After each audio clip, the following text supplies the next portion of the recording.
is the Vego Garden raised bed. This is a 17-inch tall one. It's this roughly like 4 by 8, I believe. They are made of metal. They are coated on the outside with kind of like the color of them. This is the sage green. I love this color. It is so pretty. Considered other colors, but I like this one because it's still gives it a little something different, a little color rather than like brown or silver, but it's not so garishly red or anything. It blends in nicely, especially when I have plants going on in it. He's 17 inches tall. It's got this nice rubber gasket, goes around the top so you don't slice yourself. Putting it together was easy. It was a little awkward because these are thin, and they're not very sturdy on their own. It's very sturdy once you get them together, but putting pieces together, one kind would slide one way, one would slide the other way. Once you got one bolt in the top and bolt in the bottom, then you could easily do the middle ones. And then they're modular, so I can make this any shape that I want. This is a straight piece. These are corner pieces. There are 3 straight pieces on this side, 1 straight piece down there, and then the corners. So I can switch it up every year, or I can switch it up mid-season if I'm going to switch what I'm growing. After, I pull garlic or something, I can switch to something else.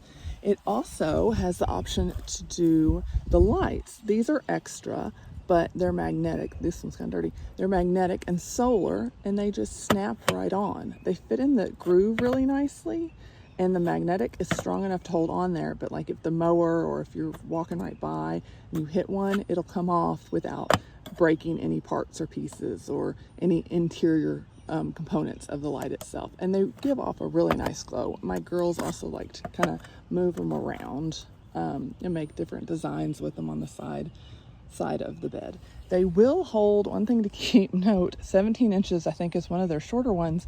It holds a lot of plants, but it requires a lot of dirt. So this one I think is 3 years old, and we just keep putting dirt in every year. And I know the dirt, blends in with the ground below, but it's also packing in every year. And it just takes a lot of dirt to fill these up. So one thing to think about when you're determining your height. One thing I don't like about it so much is that with my homemade ones, I have a 2x4 that I can kind of sit on when I'm tending things. This one, there's nothing to sit on.